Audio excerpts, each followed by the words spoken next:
know whether to thank Gavin or not for that introduction. I just got lost a little bit. I took the wrong turn when I went through the door, so that's why it took so long introducing me. Well, thank you anyway, Gavin. It's a real honour to be here and a privilege to be speaking at the inaugural Democrats and Veterans Party conference, and more so as I'm speaking on my favourite subject, liberty.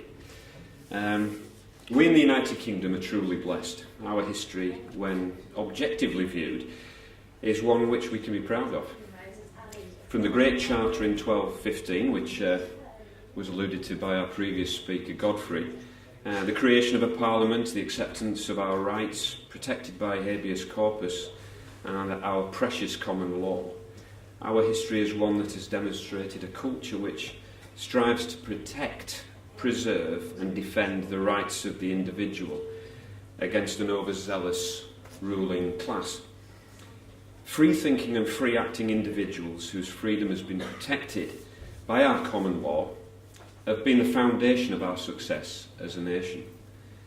Freedom is what has allowed the release of the potential of Britons over centuries, making possible the philosophical, scientific and social advancements, the results of which we all benefit from today.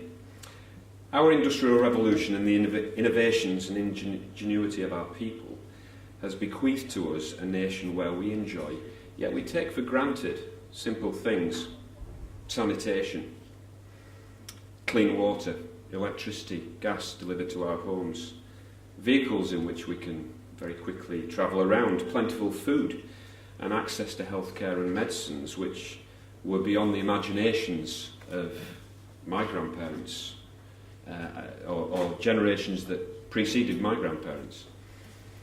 We've inherited a comfortable life in a developed country.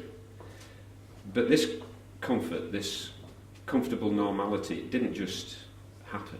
It didn't just come to us by chance. As with the USA and other Anglophonic countries, the improvements in the human condition and well-being were founded on a social and legal framework which underpinned the liberty of the individual. It's easy, however, to forget foundations. It's easy to forget about them. Foundations tend to be buried, invisible, unseen. If you've got a foundation to a building and it's removed, compromised or undermined, don't be surprised if that building falls down and the consequential human and financial loss that would follow. If the foundations of a society fall, if they fail, what can be expected is out with the experiences of the civilians, and we're a party that has service personnel, we're a party that has people like me who've never seen the inside of a mess hall. But those who have served in our military or overseas, they have seen the consequences when the foundations of societies fall. And those consequences are bloody and inhuman. Over recent decades, our country has seen its social foundations under attack. And this attack has come from within. It's come from a corrupted establishment of political parties, bureaucrats and media, and their continuing contempt for our individual rights and freedoms. Freedom of association and freedom of speech are essential constituents in the foundations of a society. And I regard these freedoms of association and of speech as the most important of those freedoms. They're freedoms upon which others rely. Why do I say this? Is there a hierarchy of rights and freedoms and liberties? I'd suggest yes, there is.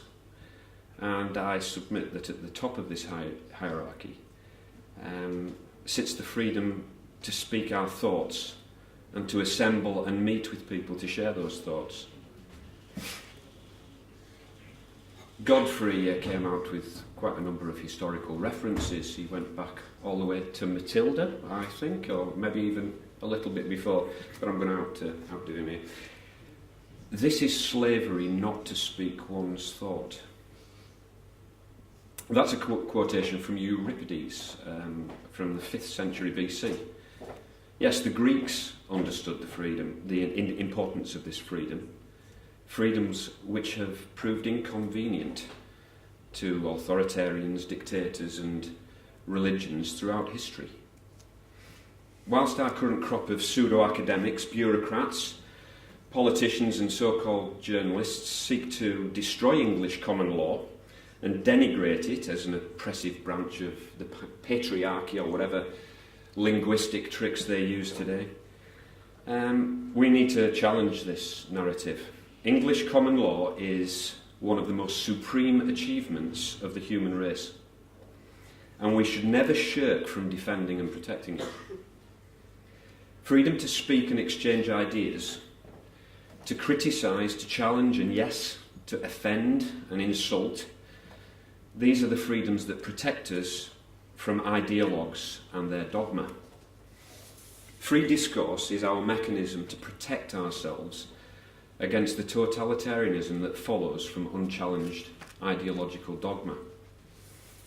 The histories of countries such as China, North Korea, the USSR, Germany, they teach us what happens when speech is limited and ideological dogma imposes itself on people without the corrective mechanism provided by the freedom to criticise, analyse, object to and oppose bad ideas.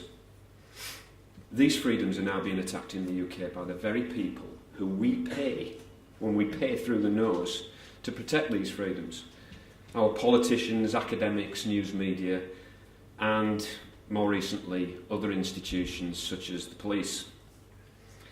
Yes, we now have the police service policing our speech and thoughts. In the immediate aftermath of an incident that occurred a week ago in Barnsley on the 8th of September, where a lady armed with a knife attacked members of the public, the South Yorkshire Police Service responded with a tweet on the following day, and it read as follows. In addition to reporting hate crime, whatever that is, please report non-crime hate incidents, which can include things like offensive or insulting comments, online, in person, or in writing. Hate will not be tolerated in South Yorkshire. That's right, the South Yorkshire Police, a corrupted organisation whose reputation is quite frankly already in tatters, appears to wish to police our language and our words, however lawful the utterance of such words may be. South Yorkshire Police have gone rogue, and they're not alone. Our police service no longer works for the people with their consent, but for the government, corrupted by the Labour, Conservative and Lib Dem parties. When the institutions of our state are incapable of even understanding what they exist to do, when they threaten those who speak lawfully, then we should all be very, very concerned. Not since the 1940s has our society been in such peril, but today that peril is not just from a German-led expansionist regime, it's from the very people who should act as custodians of the liberties that demand that each one of us is free to insult, blaspheme and offend. There'll be a time when we look back on these Orwellian times and ask what went wrong.